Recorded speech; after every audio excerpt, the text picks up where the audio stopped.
Let's pray. அன்புள்ள அப்பா, அந்த நல்ல நாளுக்காக நன்றி. மறுபடியும் நாங்கள் டேனியல் புஸ்தகத்தை நாங்கள் படிக்க வந்திருக்கோம். அப்பா, எவ்வளோ முக்கியமான காரியங்களை எவ்வளோ எளிமையாக நீங்கள் சொல்லி தந்துட்டுருக்கீங்க. அதை படிக்கவும், அதுக்கு நாங்கள் நேரத்தை செலவு பண்ணவும், அதுலேருந்து நிறைய காரியங்களை தெரிஞ்சுக்கவும், ஆராய்ச்சி பண்ணவும் நீர் எங்களுக்கு உதவி செய்யுங்க. என்றென்றும் இதன் மூலியமாக உங்கள் நம்ம மட்டும் மையப்படட்டும், நீர் பெருகும், நாங்கள் சிறுகவும் தாழ்மையோடு கேட்குறோம். இயேசுவின் ஜெபிக்கிறோம், ஜீவனுள்ள நல்ல பிதாவே, ஆமேன். ஸோ இன்னைக்கு நம்ம டேனியல் சாப்டர் 7ஓட கண்டினியூஷனாக 8 பார்க்க போகிறோம். வேர்ஸ் பை வேர்ஸ் அதை ரொம்ப விளக்கமாக நம்ம பார்த்து தெரிஞ்சுக்க போகிறோம். எப்பவும் போல் நான் சொல்கிறது, படிக்கக்கூடிய ஒரு விஷயமும் டிஸ்கிரிப்ஷனில் லிங்க் இருக்குது. அதை போயிட்டு நீங்கள் பார்த்து அது உண்மையாக இருந்தால் மட்டும் நம்பக்கூடிய இது. ஏன்னா கடவுள் நம்மளுக்கு எவ்வளோ எளிமையான காரியங்கள், இருக்கக்கூடிய டெக்னாலஜி எல்லாமே அவ்வளோ சூப்பராக நம்மளுக்கு ஒரு குழந்தையை போல் குழந்தைக்கு போல் சொல்லித்தர காரியங்கள் இருக்குது. நம்ம அதை வேஸ்ட் பண்ணக்கூடாது. நான் கற்றுக்கிட்டேன், என் கூட சேர்ந்து நீங்களும் கற்றுக்கணும் தான் என்னோடய விருப்பமும் கூட. So chapter 8 verse 1. So verse 1 வந்து டேனியலுக்கு ஒரு தீர்க்க தரிசனத்தை காட்டுறாங்க, ஒரு தரிசனத்தை கொடுக்குறாங்க. ஒரு விஷன் மூலமாக காட் சில காரியங்களை சொல்ல போகிறாங்க. அதாவது எந்த அளவுக்கு அதோட காலத்தோட சரித்திரங்கள் காட் முன்கூட்டியே தானியலுக்கு சொல்லியிருக்காங்க. அதன் மூலியமாக நம்மளுக்கு காட் எவ்வளோ அக்யூரேட்டான பைபிள் அப்படின்றத நான் ஆச்சரியப்பட்ட தெரிஞ்சுக்கிட்டேன், உங்களுக்கும் ஷேர் பண்ண விரும்புகிறேன். ஸோ இந்த வேர்ஸ் 1 வந்து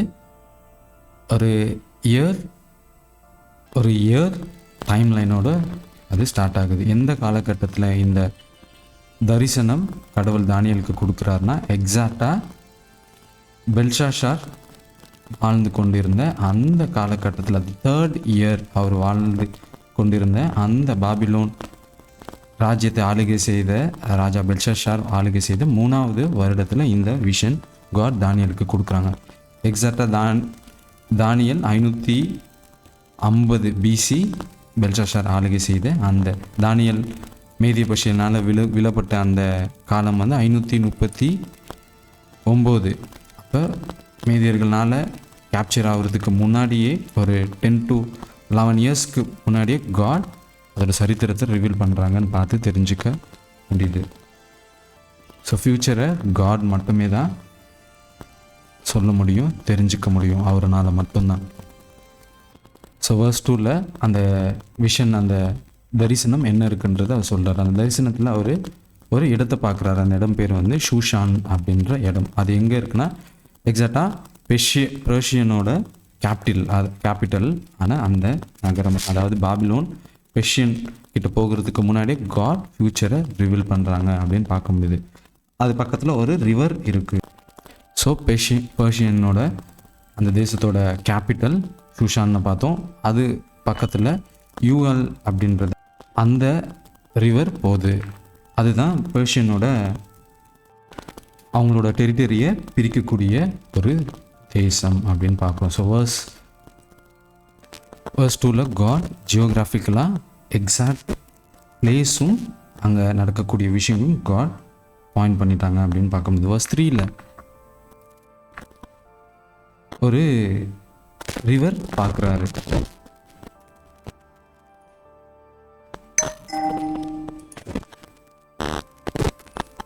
நிறைய டீட்டெயில்ஸ் கொடுக்கப்படுது.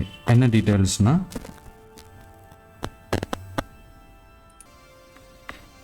ஒரு செம்மறி ஆட்டுக்கடாவை அந்த விஷனில் பார்க்குறாரு, அந்த தரிசனத்தில் பார்க்குறாரு. அந்த செம்மறி ஆட்டுக்கடா,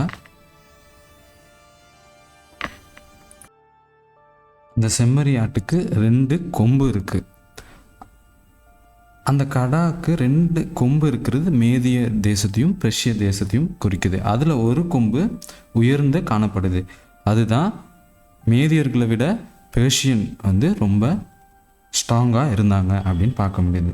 எக்ஸாக்டாக ஹிஸ்ட்ரியில் பெர்ஷியன் மேதியர்களை ஆளுகை செய்தாங்க. ராஜா சைரஸ் அண்ட் டேரியஸ்லாம் ஆளுகை செய்தாங்கன்றதை நம்ம பார்த்து தெரிஞ்சுக்கலாம்.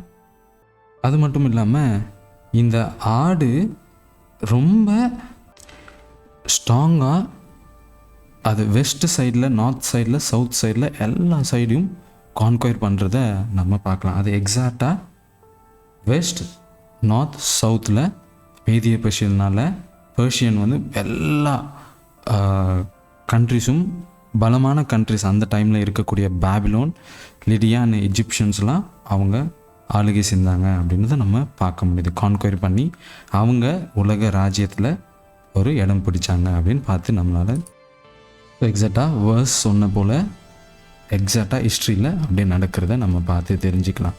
ஸோ வேர்ஸ் 8, இதுக்கு அப்புறமா ஒரு ஆடு வருது.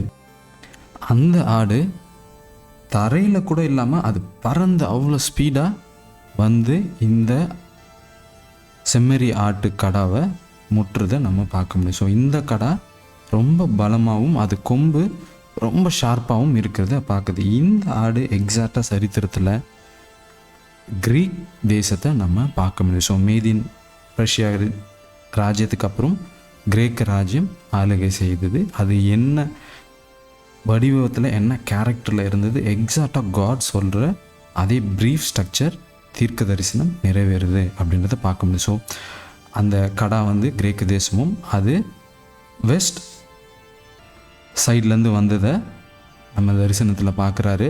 எக்ஸாக்டாக ஜியோலாஜிக்கலில் லொக்கேஷன் வந்து எக்ஸாக்டாக க்ரீக் வெஸ்டர்ன் சைடில் இருக்கிறத நம்ம பார்த்து தெரிஞ்சுக்கணும். அது அதோட கால் தரையிலே படலை. அது எந்த அளவுக்கு ஸ்பீடாக வந்து கான்கொயர் பண்ணுது, மேதிய பெர்ஷியன்ஸை கான்கொயர் பண்ணுது, வித்தின் 10 இயர்ஸில் அது கான்கொயர் பண்ணுதுன்றதை நம்ம பார்த்து தெரிஞ்சுக்கணும். ஸோ அதுதான் கிரேக் அலெக்சாண்டர் கிரேட் அப்படின்னு பார்க்க முடியுது. க்ரீக்கை ஆளுகை செய்த அந்த ராஜா அப்படின்னு பார்க்க முடியுது.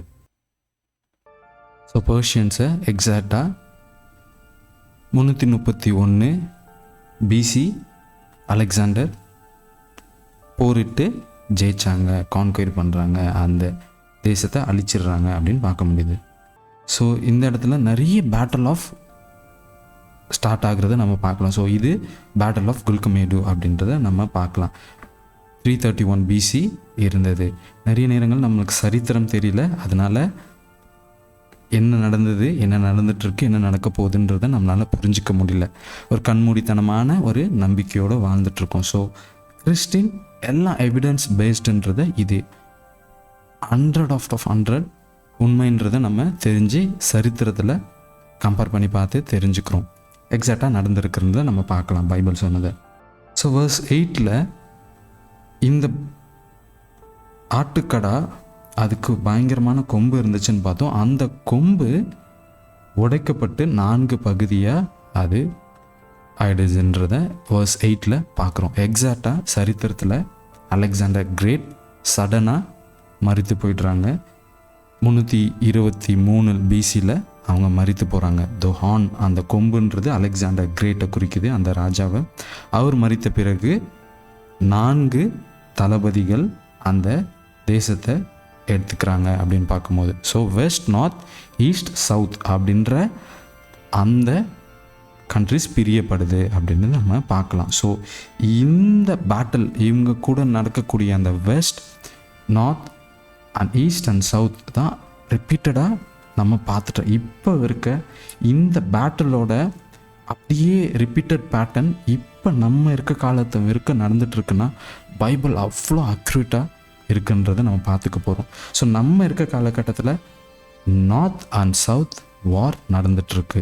அது எப்படின்றத ஃப்யூச்சர் டேனியல் சாப்டர் 11 பார்த்து நம்ம தெரிஞ்சுக்க போகிறோம். ஸோ இப்போ இந்த 4 தளபதிகள் எடுத்துக்கிட்டாங்க அப்படின்றத நம்ம பார்க்குறோம். ஸோ வேர்ஸ் 9 அலெக்சாண்டர் கிரேட்டுக்கு அப்புறம் 4 தளபதிகள் எடுத்துட்டாங்க. அப்போ மேதிய பெர்ஷியா காலம் முடிஞ்சு, கிரேக்க காலம் முடிஞ்சு, கிரேக் 4 டிவைட் ஆகிடுச்சு.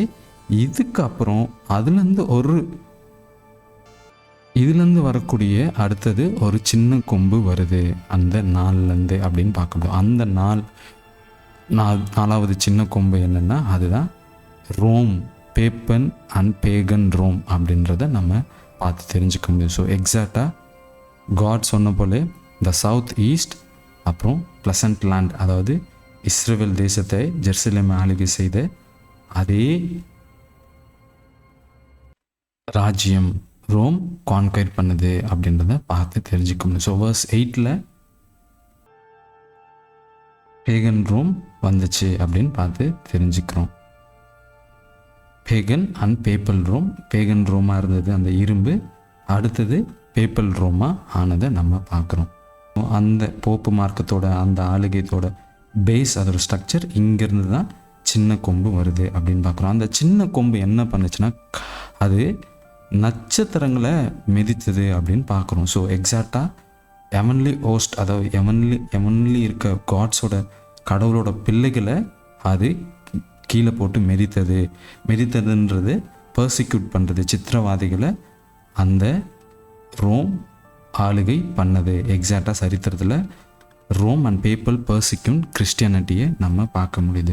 அவங்க எந்த அளவுக்கு சித்திரவாதைகள் பண்ணாங்கன்றது சரித்திரத்தில் பார்த்து நம்ம தெரிஞ்சுக்க முடியுது. ஸோ காட் வசனம் சொல்லக்கூடிய விஷயங்கள் எல்லாமே எக்ஸாக்டாக நடந்துகிட்ருக்கு. எந்த அளவுக்கு கிறிஸ்துவர்களும் கிறிஸ்துவையும் அது என்ன கொடுமையை பண்ணுச்சுன்றதை நம்ம சரித்திரத்தில் பார்த்து தெரிஞ்சுக்க முடியும்.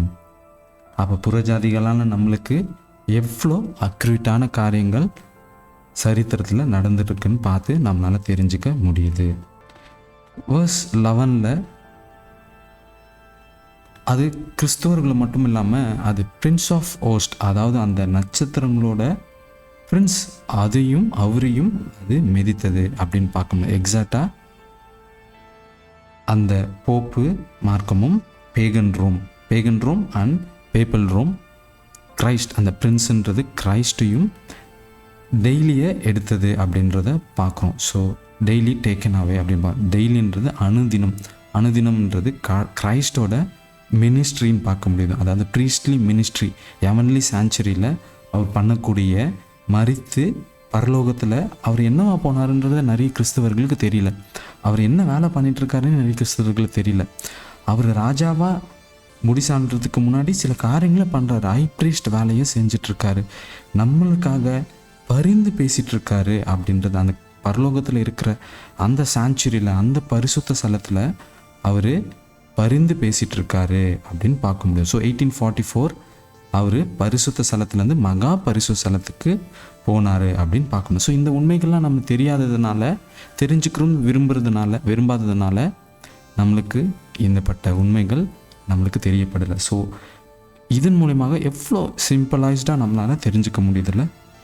ஸோ அந்த வேர்ஸ் 11 கிரைஸ்டோட அந்த ப்ரீஸ்டோட ரீப்ளேஸ் பண்ண ஹியூமன் ப்ரீஸ்டூட் சட்டங்கள் வந்துச்சுன்னு பார்க்குறோம். ஸோ போப்பு மார்க்கம் ப்ரீஸ்ட் அப்படின்ற அறிக்கை விட்டு அவங்களுக்கு பாவ மன்னிப்பும் அவங்க மனிதன் மீடியேட்டர், அதாவது கிரைஸ்டோட பொசிஷனை எடுத்துக்கிறத நம்ம இங்கேயும் பார்க்க முடியுது.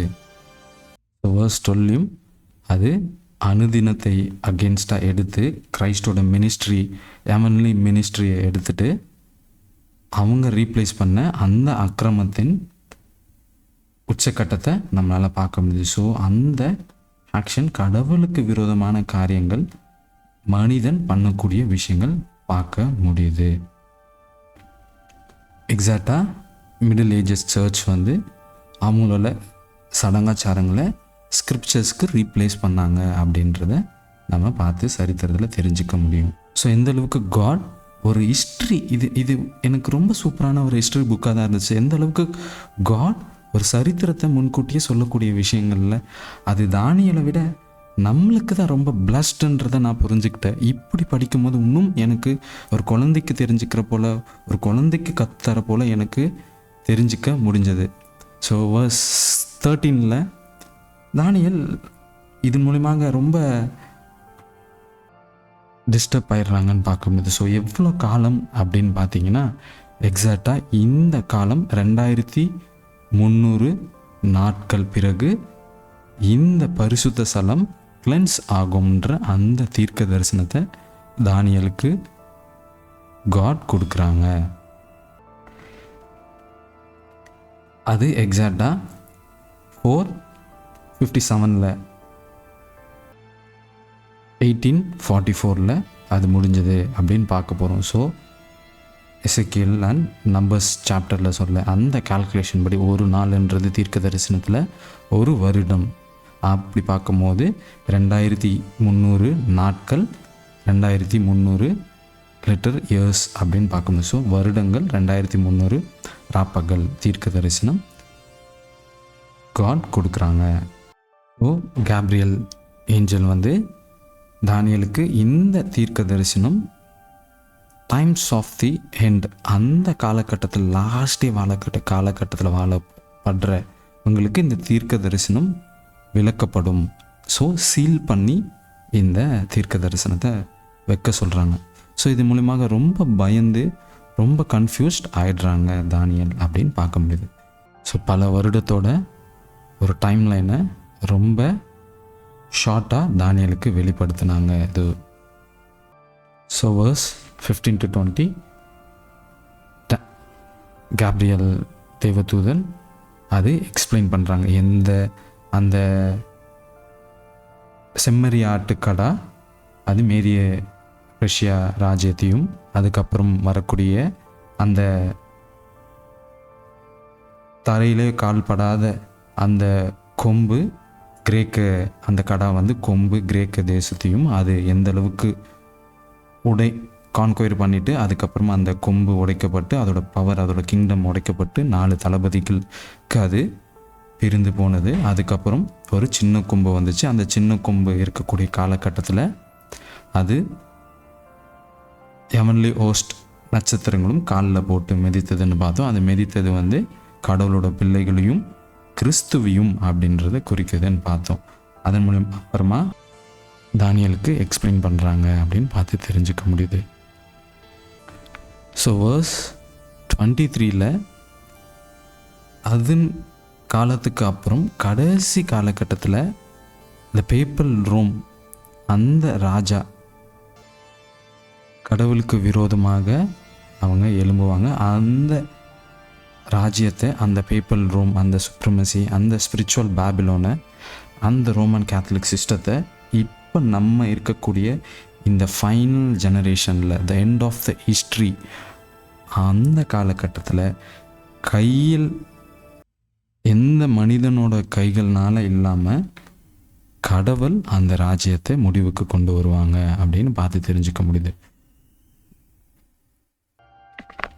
ஸோ verse 24 அது கடவுளோட உண்மையான நம்ம காலகட்டத்தில் வாழக்கூடிய அந்த ஃபெய்த்ஃபுல் பிலீவர்ஸை சண்டேலான்ற ஒரு சட்டத்தின் மூலியமாக அந்த ஸ்பிரிச்சுவல் பேபிலோனுக்கு அந்த பேப்பர்ஸிக்கு யூஸ் பண்ணக்கூடிய முன்னாடி இருக்கக்கூடிய அந்த யுனைடெட் ஸ்டேட் ஆஃப் அமெரிக்கான்ற அந்த தேசம் கடவுளுக்கு விரோதமாகவும் கற்பனைக்கு விரோதமான காரியங்களை அது பயன்படுத்துறது மூலமாக காட் இந்த பேப்பர்ஸியை இந்த ஸ்பிரிச்சுவல் பேபிலோனை காட் செகண்ட் கம்மிங்கில் அழிச்சு போடுவாங்க.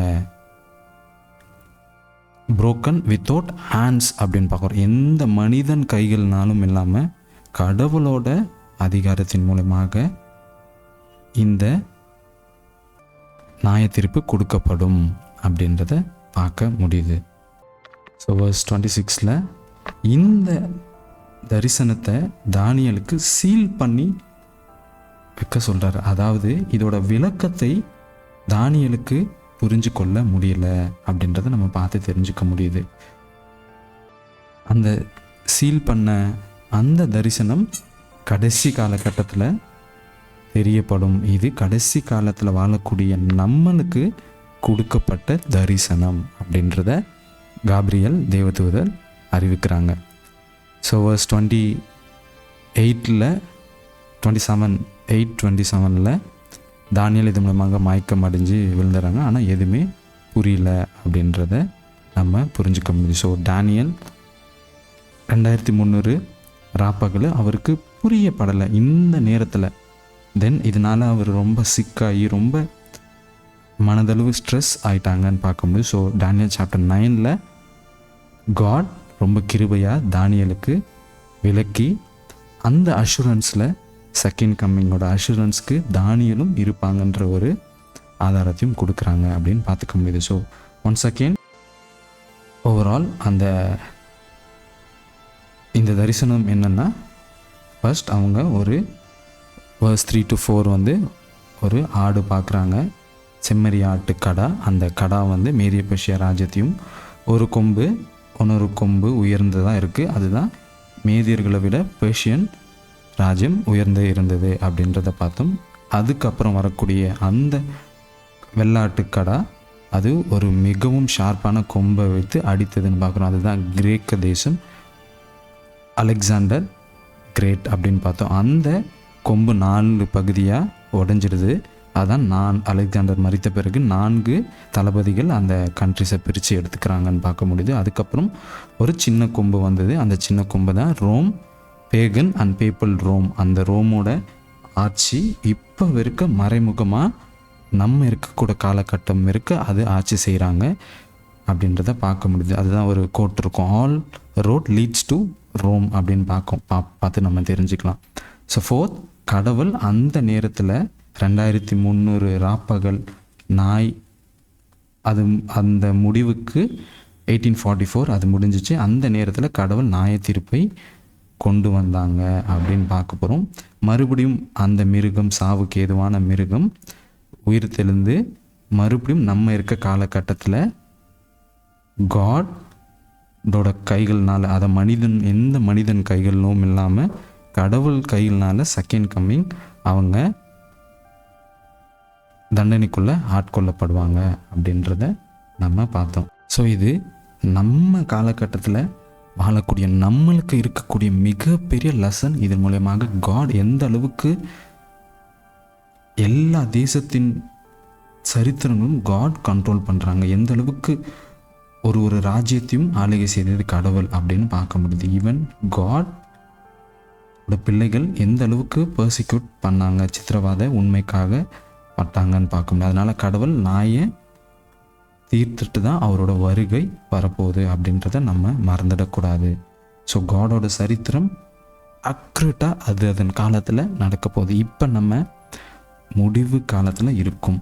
ஸோ காட் இந்த விஷனை, இந்த தரிசனத்தை நம்மளுக்கு தான் இதை கொடுத்தாங்க. பல வருடங்கள், 2500 வருடங்களுக்கு முன்னாடியே காட் இந்த தரிசனத்தின் மூலமாக ஒரு டைம் லைன், ஒரு காலக்கரை கூட கொடுத்து அதன் மூலமாக காட் எந்த அளவுக்கு